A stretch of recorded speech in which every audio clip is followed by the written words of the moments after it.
Hello. Okay. We've got sound. Yes. Trying a different time, seeing which works best with audiences. So, slightly different setup. Going to show some, just play around with MIDI a bit. Seems to be a bit of a hot topic right now on the forum. So, just going to run through some stuff. Okay, so what I'm going to start with is a bit possibly unusual, unexpected. We've got, so what have we got here? Got my OPZ, which is connected via, it's got the OpLab module installed, which gives this MIDI output on TRS, on the regular stereo jack, and that's going into the MIDI interface, RK008, which is expensive but really, really useful. Really useful. I've had a few people ask me about this at shows. It's like, yeah, it's kind of pricey, but yeah, it's super useful. So it's not an endorsement, not an advertising thing. It's just I find it really useful. That is connected. So that's the input. So when I press keys, get that. The output of this interface is connected to the MB1 over here, which is the MIDI breakout, the first edition of, or the first version of the MIDI breakout. I'll come back to that. On the, which is the MIDI breakout, the first edition of, or the first version, logic of the MIDI breakout. That's what I use. Come back to that. On the, never really got on with the MIDI breakout, the first edition of, or the first version, logic of the MIDI breakout. That's what I use. Come back to that. See if I can make. On the, never really got on with the MIDI breakout, the first edition of, or the first version, logic of the MIDI breakout. That's what I use. Come back to see if there's logic. So this is obviously listening to MIDI breakout, the first edition of, or the first version, logic of the MIDI breakout. That's what I use. Come back to see if there's logic.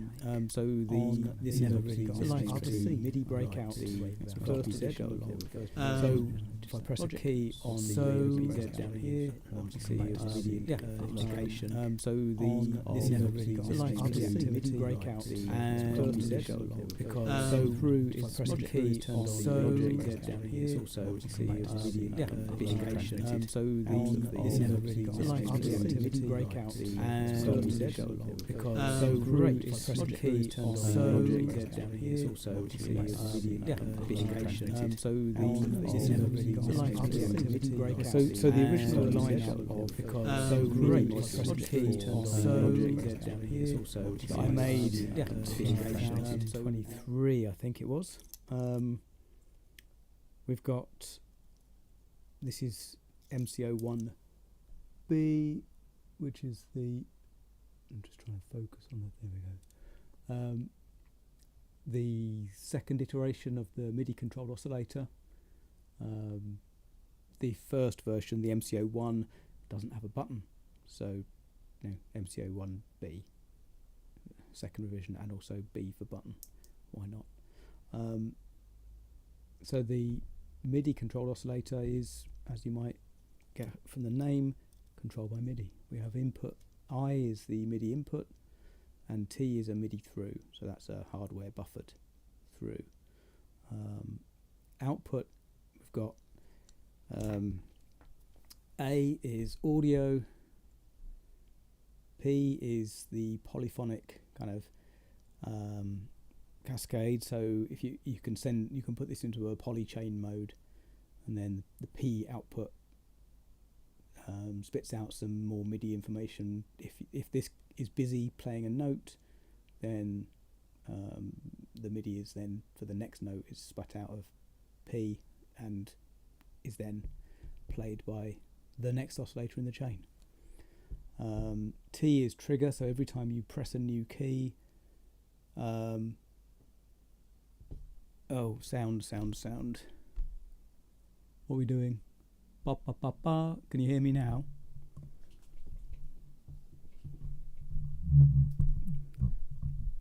Maybe am I too quiet? Oh shit. Live streams.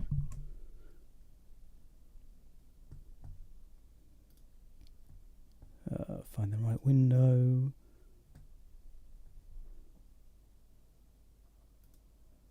I guess the sound's better now, is it?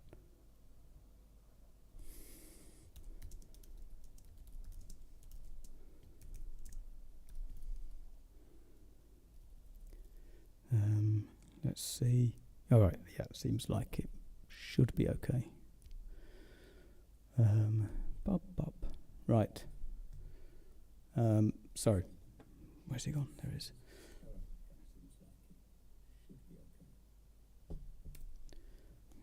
Right. So, where were we? Yeah. MCO1B. The trigger output is every time you press a new key, you get a trigger pulse, which is 5 milliseconds long, and G is gate, so that's high for as long as you're holding the key. So that's kind of handy. Let's drop it in and see what happens.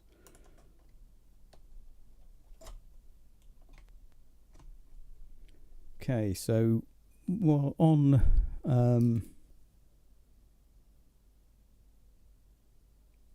manual focus on the phone. So yeah, sorry Robert, I had my local, I just turned my laptop speaker on, which is why it had an echo. Hopefully that's gone now. This is great. I'm really pleased to see people here. So thanks for attending. Thanks for showing up, and it's all really useful feedback. If I'm talking to myself, right, yeah, this is much better. I feel like I'm actually talking to people, not just to myself. What was I going to do? Okay, so we've got as I say, OPZ connected into the RK888, the MIDI interface, which is looped through. We've got the logic, as I say, OPZ, and then that's connected into the RK888, the MIDI interface, which is looped through. I don't know if I can make this. We've got the logic, if I can just, as I say, OPZ, and then that's connected into the RK888, the MIDI interface, which is looped through. We've got the logic, as I say, OPZ, and then that's connected into the MIDI out channel for this, which is looped through. We've got the logic, as I say, OPZ, and then that's connected here. The MB1 breaks out all the 16 MIDI channels. So there's outputs numbered 1 to 16. There's also at the bottom 3 kind of analog outputs, I guess, for run stop. So it shows when the MIDI clock is running, it's a clock pulse, and there's also a brief start pulse, so you can resynchronize things. The very bottom is just a copy of the data coming in, so it's the MIDI, all the MIDI channels. So MIDI on AE, this blue wire is carrying MIDI data, so serial data, digital information, not CV, not gate, but MIDI. So I plug that from channel 1 into the input of MCO1B, then hopefully, yeah, we've got a light lighting up every time I press a key. That light lights up on the MCO1B, which means it's receiving a note. So basically, when the light is on, the gate is high. Note is off. The light is off. The gate is low. So we can Russell. We can just listen to that. Of course, this is an oscillator, and in modular land, oscillators keep going until, well, forever. So that's a sound, I hope. Let's just check that it's coming through. Yeah. Might be too loud. But yeah, like any oscillator in modular, it just sits there being an oscillator. But when I change the press the key on the OPZ, or on any MIDI controller, of course, I can play a tune, which is, if I could play the keyboard, I could play a tune. So that's fine. But yeah, it's a bit annoying that it keeps droning on, so we can give it some, use the gate output as a very crude CV. So we've got QVCA here, which is 4 VCAs, quad VCA. We can take the output from VCA 1. We've got the gate signal is the control, the CV for that gate, and then we can put the audio from MCO1B there. So now we've got some articulation.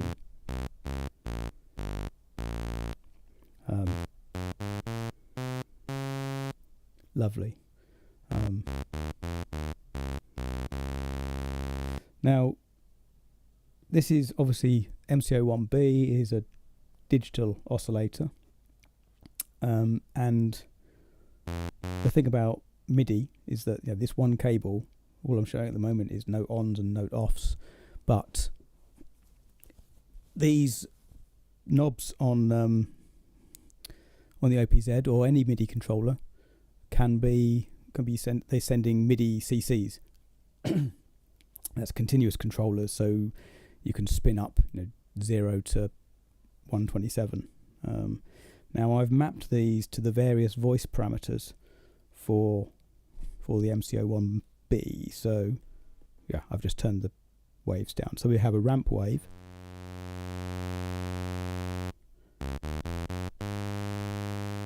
which we can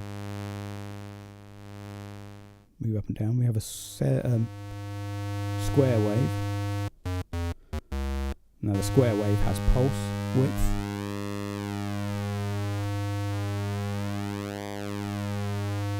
and also pulse width modulation. There's an internal LFO as well.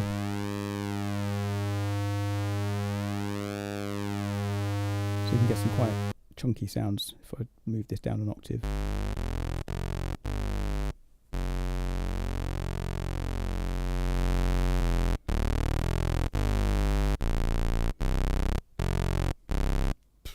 Like I say, I can't play keyboard. Well, I'll do a MIDI sequence soon in Logic. So the next page of controls in MCO1B is we've got a sub oscillator, which that's probably a bit too low. Turn it up a bit. That's the square wave,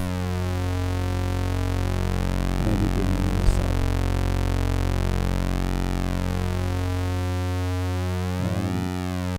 We've also got noise. There's digital noise going on inside, white-ish. If you wanted to make percussion sound or something, then you could use this. So it's quite a varied module. Let's flip back to turn the square wave off. Then we've got it's an 8-bit sine wave. So quite grungy, I guess. It's only intended really to be like a boost to the fundamental of any sounds that you're making.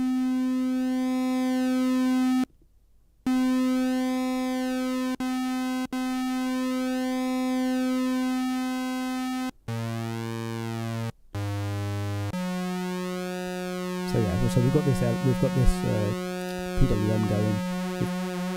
So this controller is the PWM rate.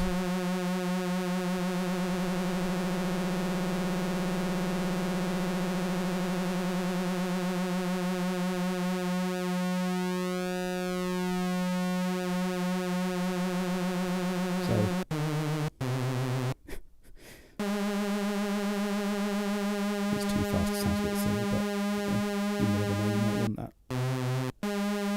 Because also the LFO can be used to modulate pitch. So if we go to the white settings here, you can't really see the lights. Underneath each of these controls there's a tiny little LED. So it's white for like page 1, green for page 2, purplish for page 3, and yellowish for page 4. You can cycle through with this up arrow. So this controller here is the equivalent to the CC, the mod wheel. So you can move. So you have a mod wheel on your keyboard. You can then bring in fun pitch modulations. So let's turn.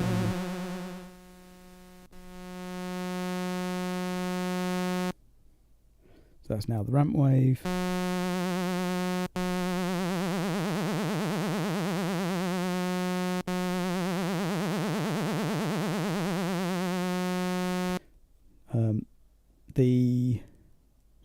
So these are kind of you kind of might expect there to be some sort of modulation going on. There's also pitch bend, which I'm going to put a tiny button down here, which I'm going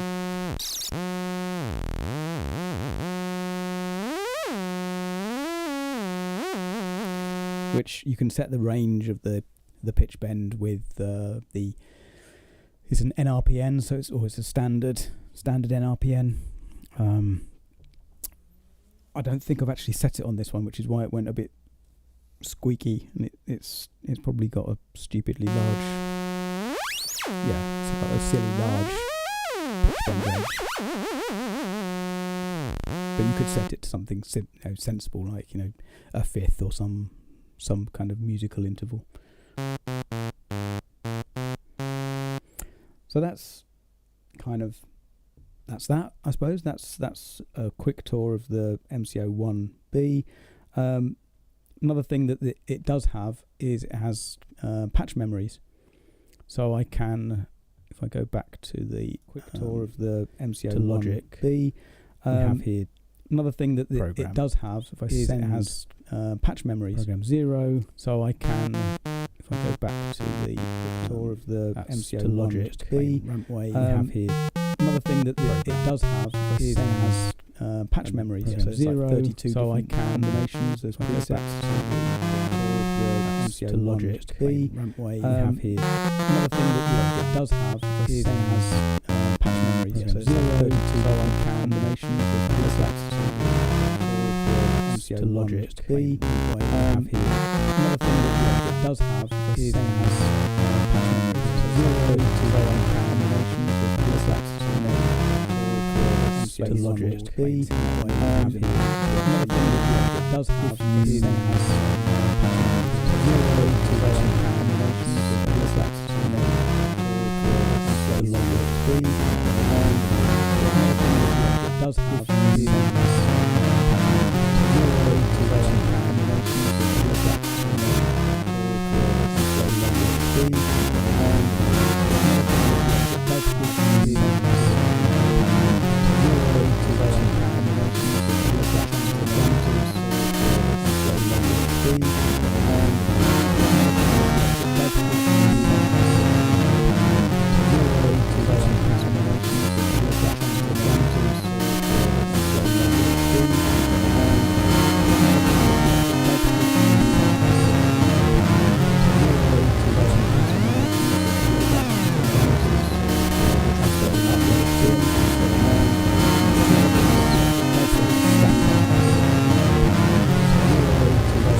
So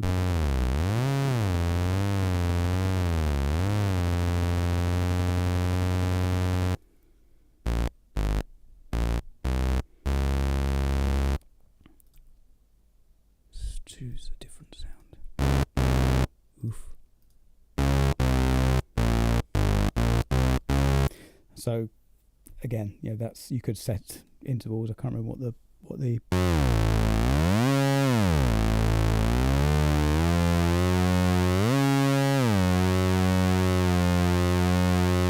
I can't remember what the range is, but you'd have to probably tune it all by ear. But that's all right. We're all musicians, right? So great. And because all these are, the voice parameters are MIDI controllers, we can just record those. So your sequencer, you can sequence voice changes, so you can have nice big sort of evolving soundscapes and all that sort of jazz. So let's, instead of just you listening to the oscillator directly out the VCA, let's pass that through a filter. I'm going to use the MS-20 just because it was the first one I grabbed when I reached into the box. I feel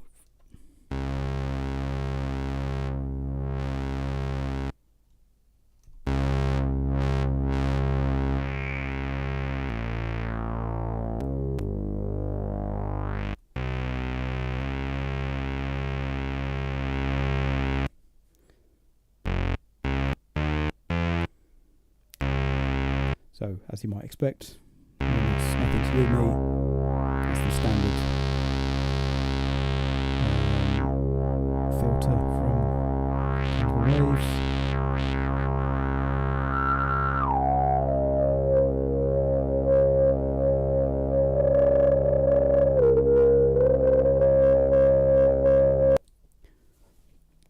And so, I mean, so far we're just using the gate signal. So let's use an envelope instead. So the envelope 1 out of the 2env, again, tangible waves, standard 2env. So we kind of easily flip in between the world of traditional modular with its CV and gates.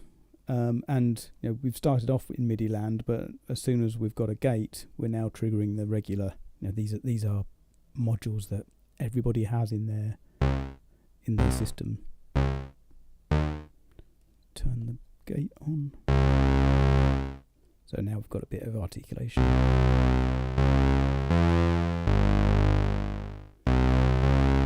Sounds a bit more synthesizer-like.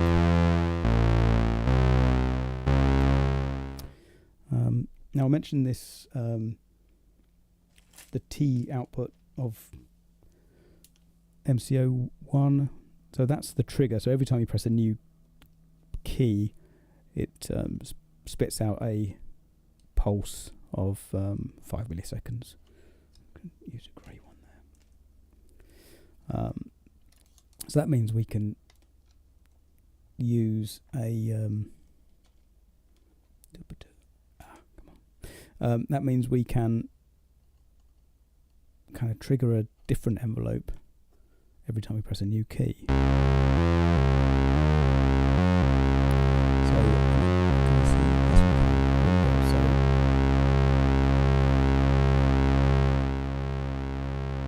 So when I press the first key, the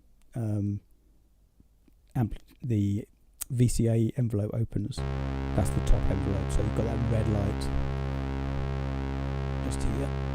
And then when you press it the first time, both envelopes start. See the yellow light flashing underneath.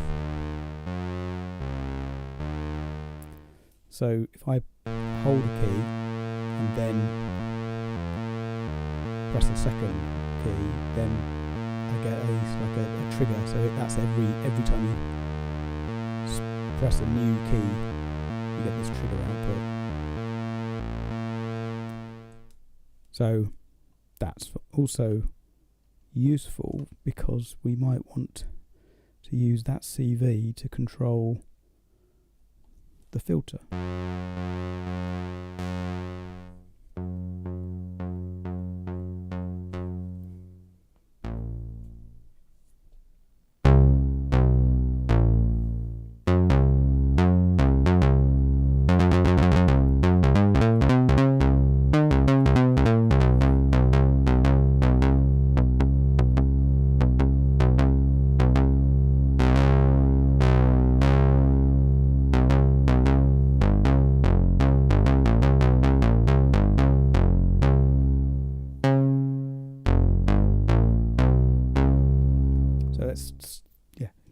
The filter really helps making it sound more like a synthesizer, but I think everybody recognises that filters have a large part to play with, how a synthesizer sounds. But we have the option here of being able to play with the source waveform as well.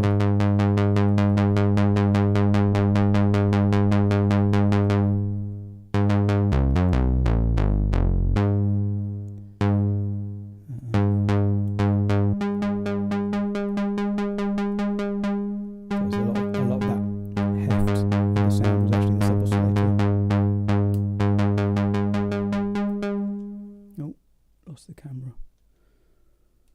What's going on?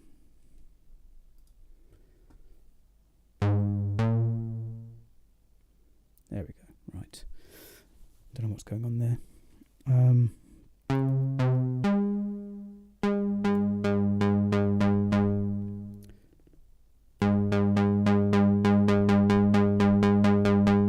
So now we've got a PWM square wave with a sub.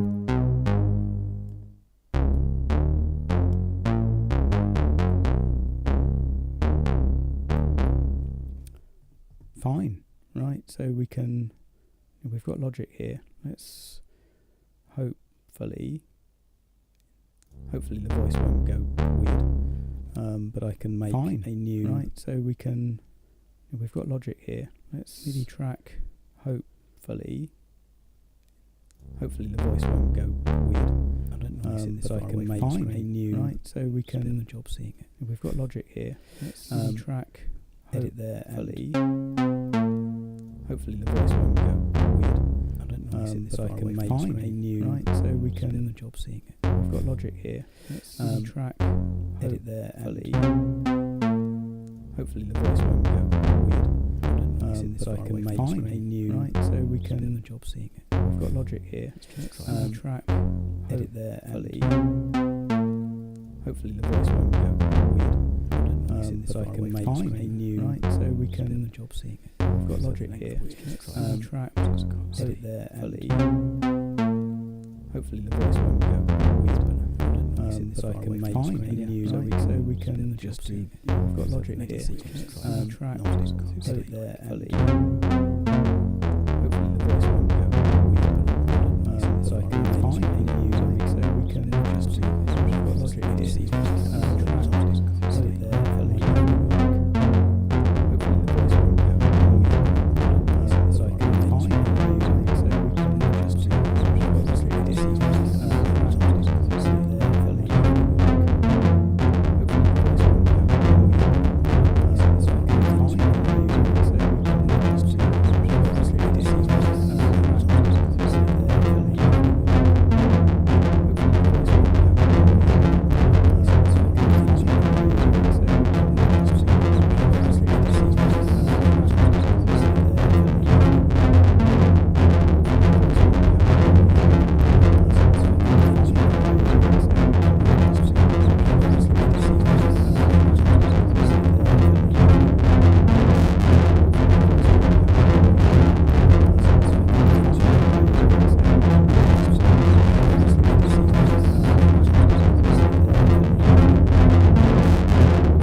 second of the original lineup of the MIDI modules, which is MCC4, which is a MIDI CC, MIDI continuous controller extractor. So we have MIDI input with the through, again, the same as MCO1, and it has 4 outputs, A, B, C, D. Now those can be mapped to MIDI controllers. So that allows you to generate CVs directly from MIDI controllers. So what we can do is we can send out specific MIDI controller and then use it, for example, to control the cutoff frequency. So let's just plug that in and set that up.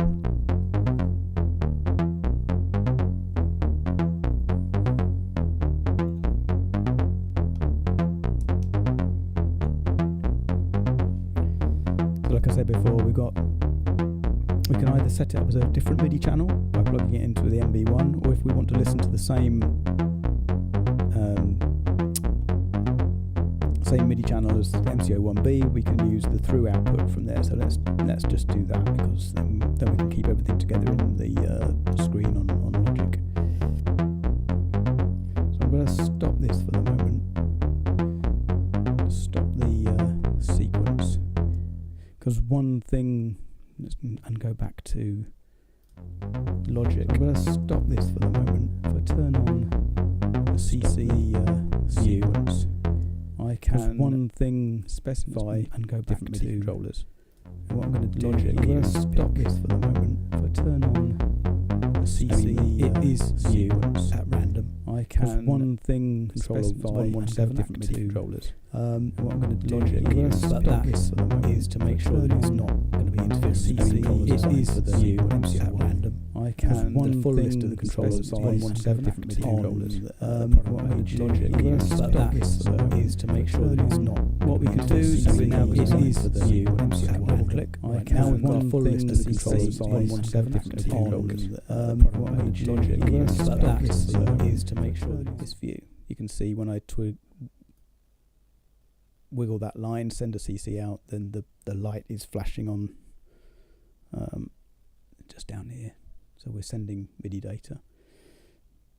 Now the button on the MCC4 allows you to enter MIDI learn mode.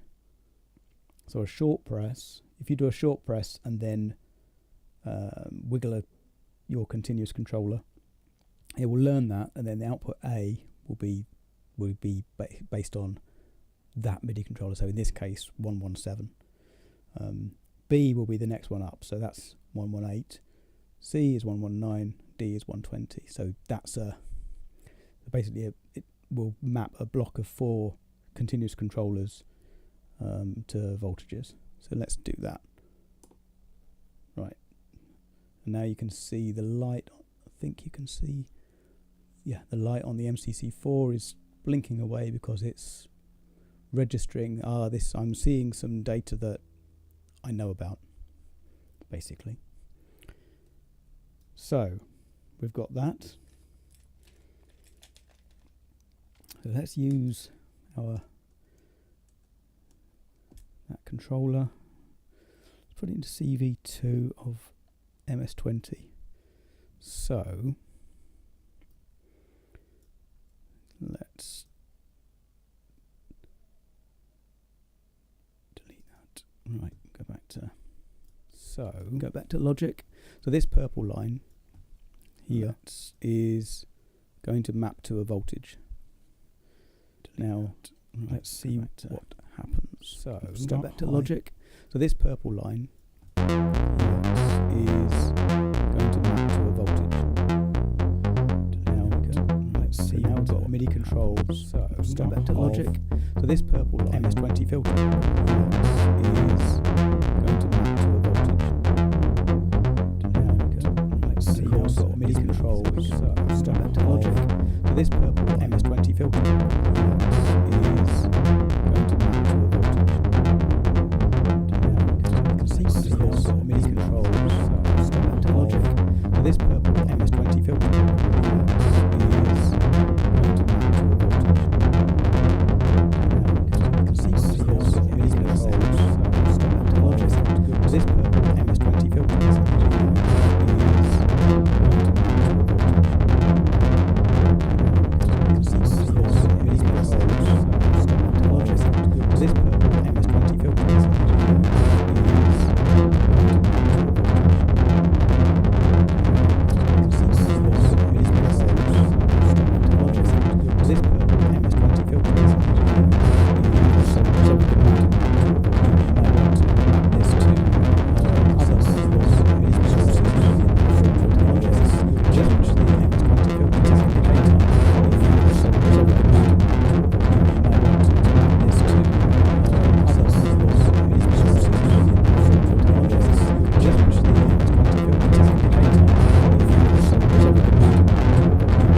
is MTR8, which is a bit misnamed. I mean, it's MIDI to trigger was the intention, but it's actually MIDI to gate. So again, this is an old one, so it doesn't have the I and the T labelled, but input at the top, MIDI through at the bottom, and then we have 8 outputs, and these are gates, and they are mapped to they can be mapped across the keyboard.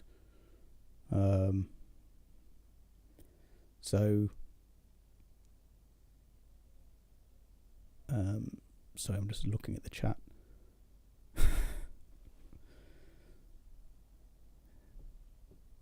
Oh, okay. I don't know what the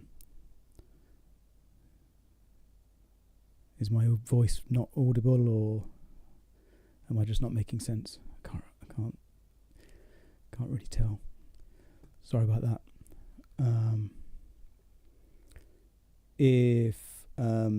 So you can use these to map gate signals across a keyboard. So I'll plug it in.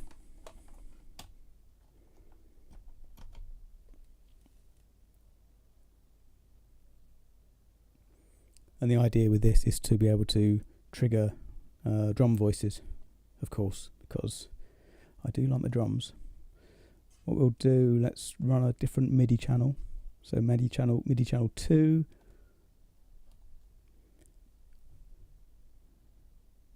And I can create a new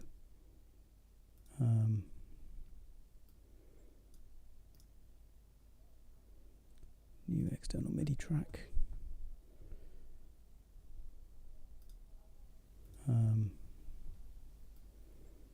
Okay. New external MIDI track. This is MIDI channel 2. Okay. We still got one.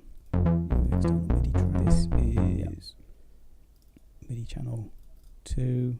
And again, with this we've got we still got one. You can have this. We've got this MIDI learn functionality.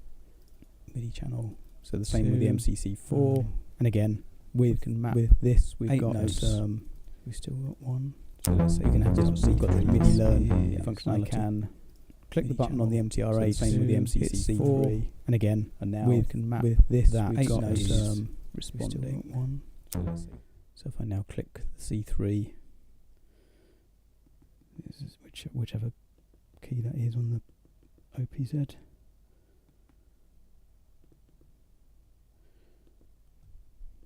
There we go.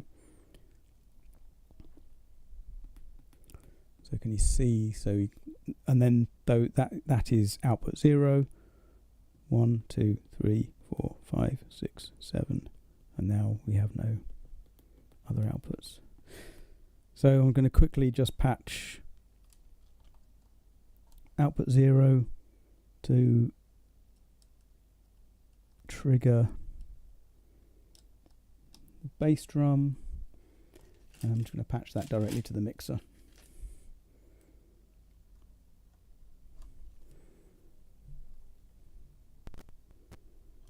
So hopefully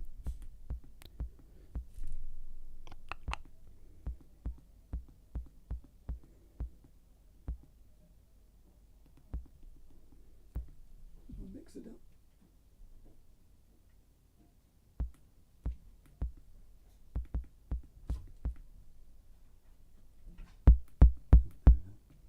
It's just super quiet.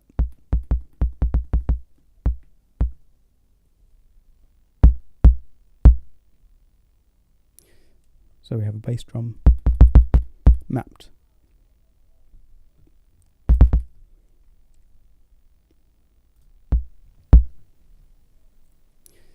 So we have a bass drum mapped.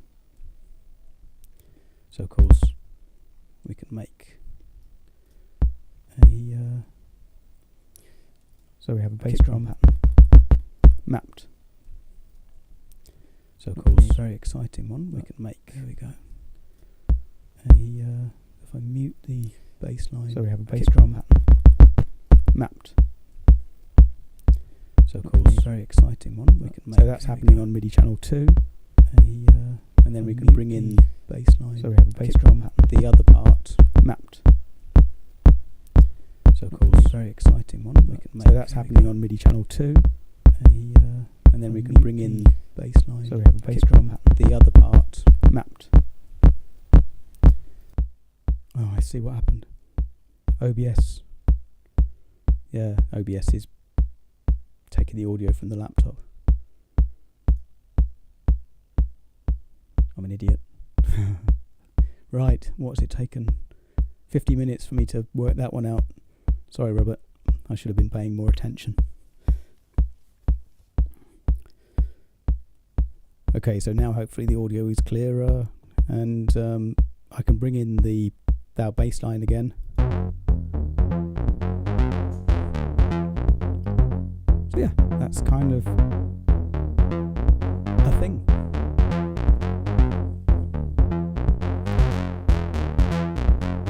And of course we can have more drum sounds. Let's use, so we've mapped C3 to output 1, which means C sharp 3 is going to be, go back to the right camera.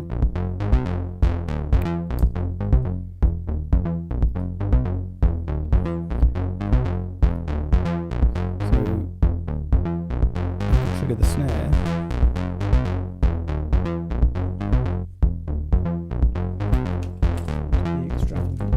Mixer patched in the rack, so I'm just going to use it directly to my external mixer. Luckily I've got 4 outputs.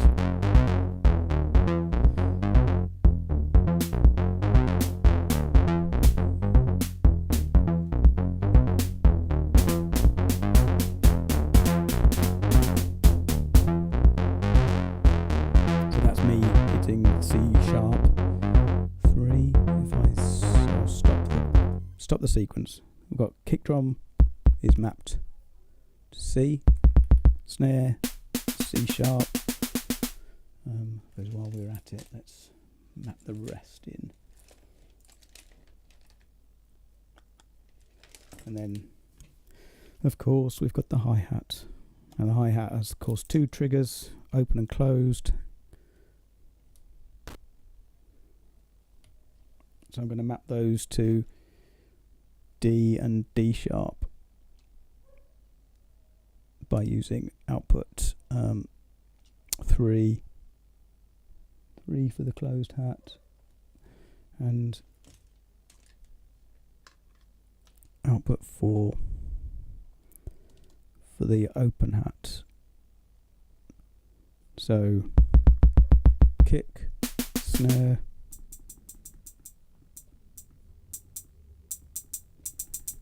closed hat, open hat.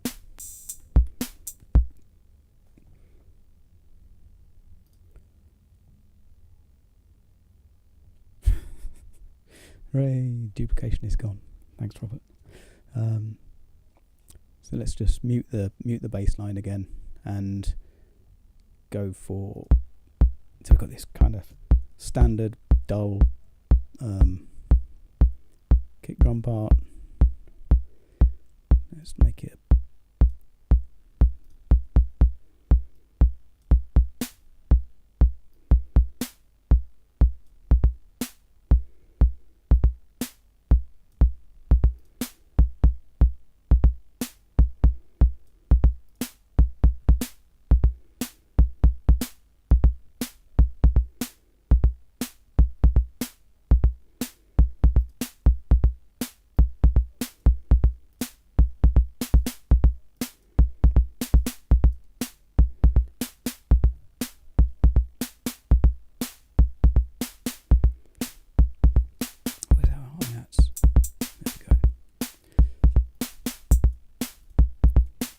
and I could probably paint these in if I knew how to use Logic properly. Don't spend enough time learning some of these pieces of software, even though I've used Logic for a long time.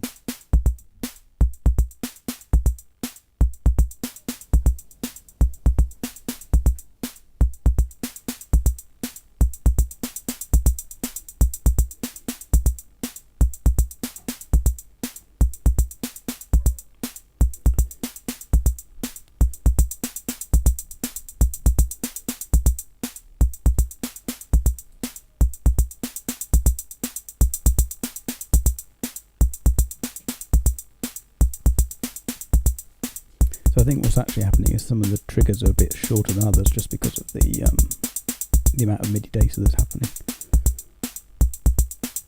But anyway, let's have some open hats.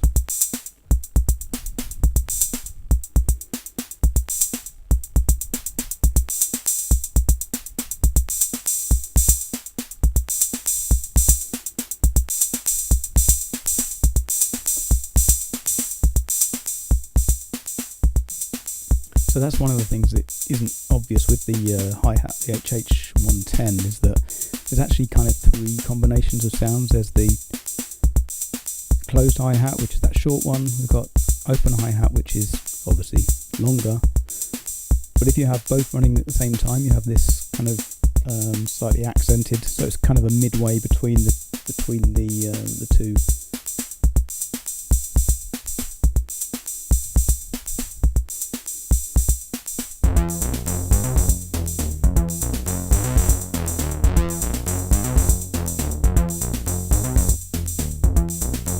So there we go. There's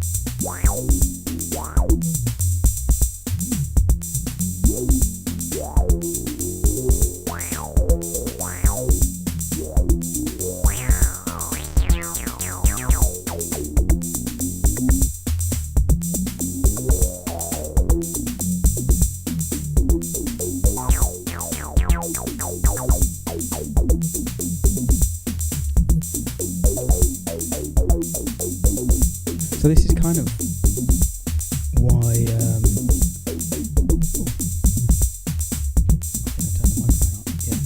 this is the basic level of the modules. I think with the SDO1 being oscillator, the controller extractor and triggers,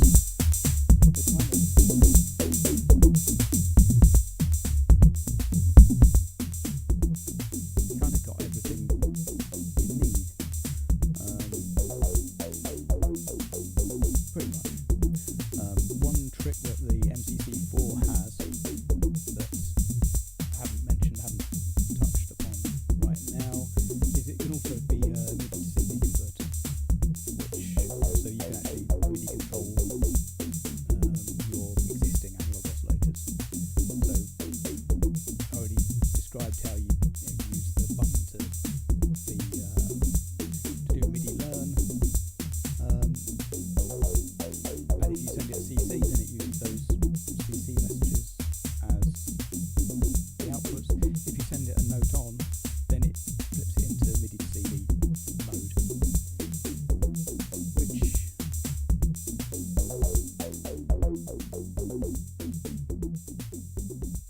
so yeah, MIDI to CD mode, which means you can then control your old or your existing analog oscillators.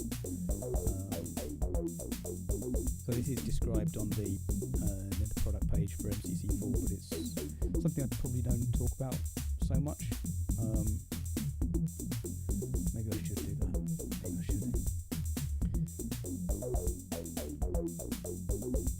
So the final module from the original lineup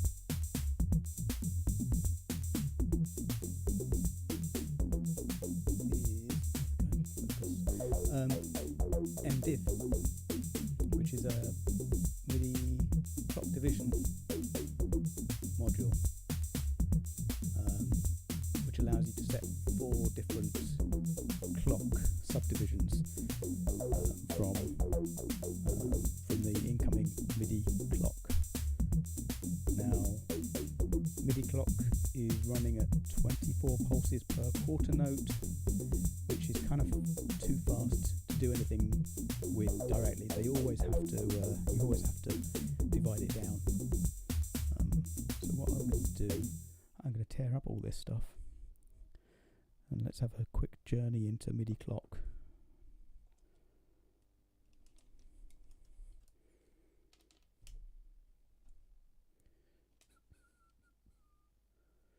Focus back, right. Lovely, lovely patch, just pulled apart. And a huge mess of wires for me to pick up later. Ooh, some of them on the floor. So the mdiv is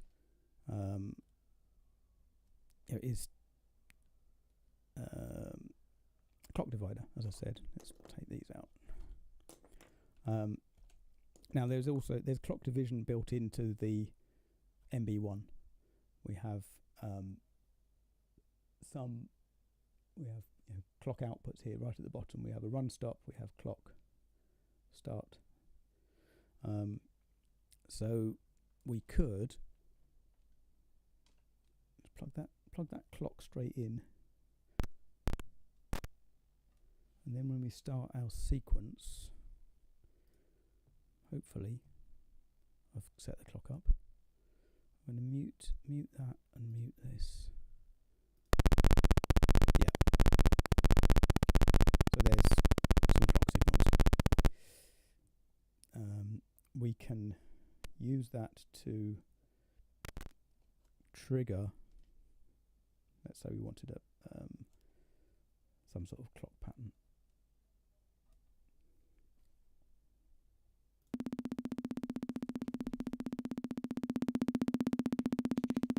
So this is, what's this, 120 BPM? Yeah, on Logic, and that's the speed of the MIDI clock.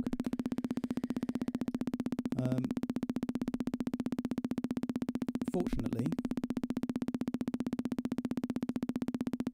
this is the MB1. So I made a like a web MIDI app, which is available on the well, it's off the Wonkystuff GitHub actually. So you can specify subdivisions. So down here we've got a table which says these divisions will give you this beat. So we're on 1 at the moment, I think. Oh no, there's 1.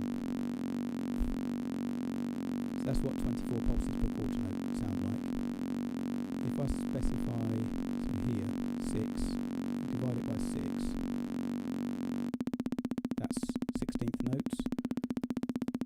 If I do it by 12, it's now being a bit more reasonable.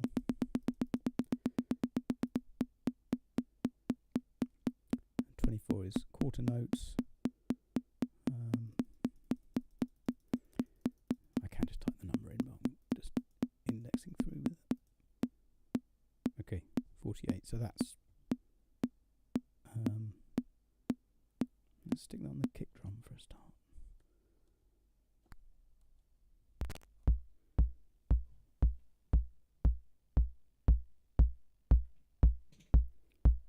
So that's great, but what if we want more than one different division? Well, that's where the mdiv comes in. Let's keep that one.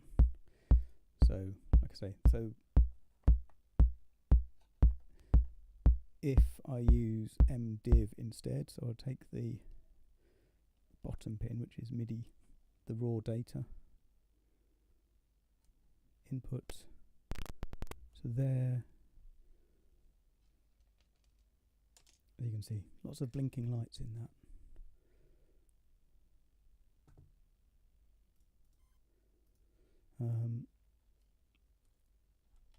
If I use channel 1 on this, that sounds like it's divided by 48. So we can select the module here. So mdiv channel 1, what do we want? Oh, I plugged it into channel 4. So we can select channel 4, division rate. So now I've just sent that division rate. So these are all using system exclusive messages. So we can send, configurations across that way.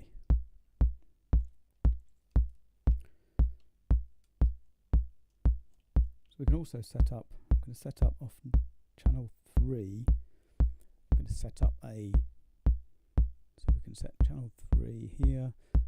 Let's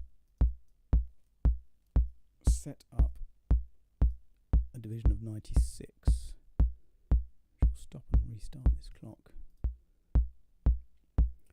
Now, what should happen is that we should have alternate snare hits.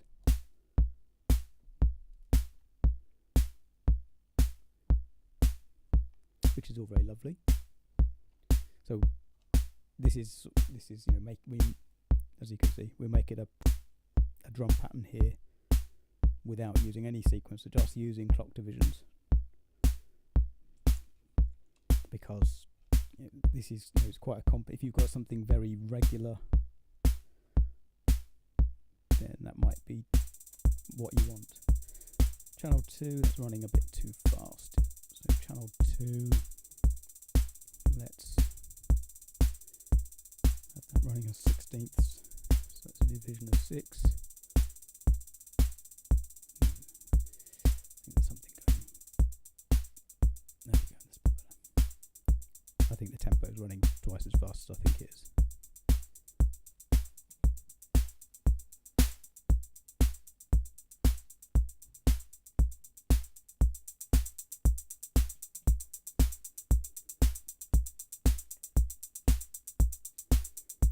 And then of course we can use output 1 for the open hats.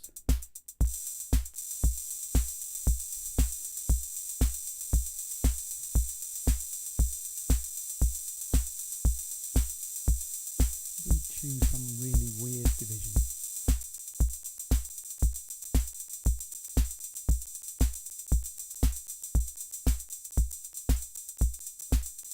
And it will kind of scamper through and not necessarily line up.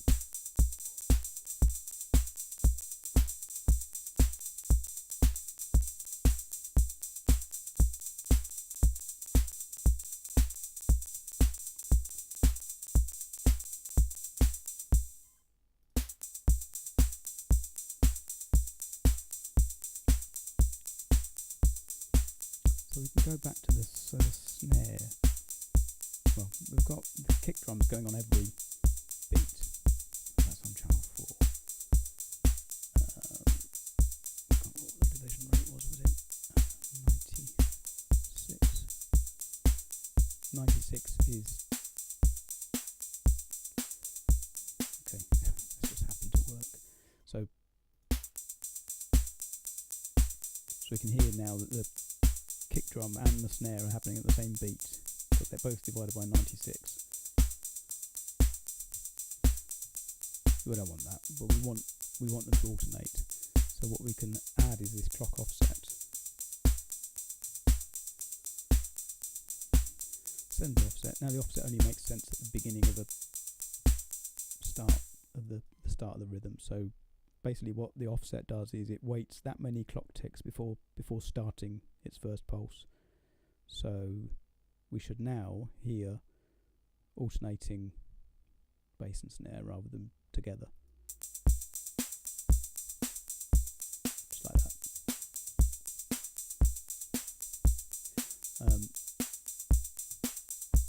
Because you might want have these pulses offset for some reason.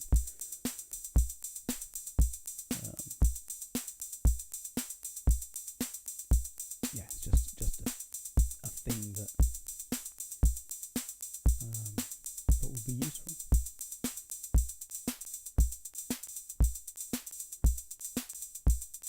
On 32 is quarter note triplets, so that's the open hat.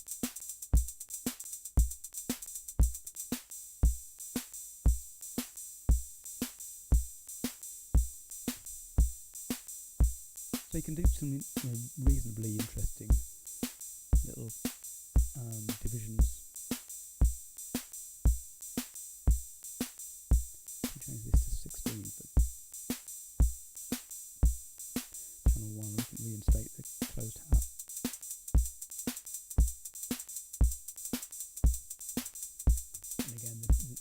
division's kind of if you change it part way through when the clock is running, then you'll get slightly weird effects.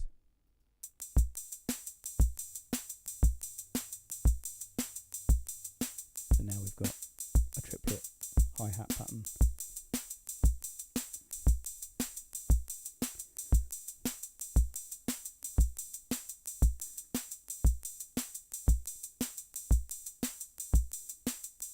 And then we can store this to the mdiv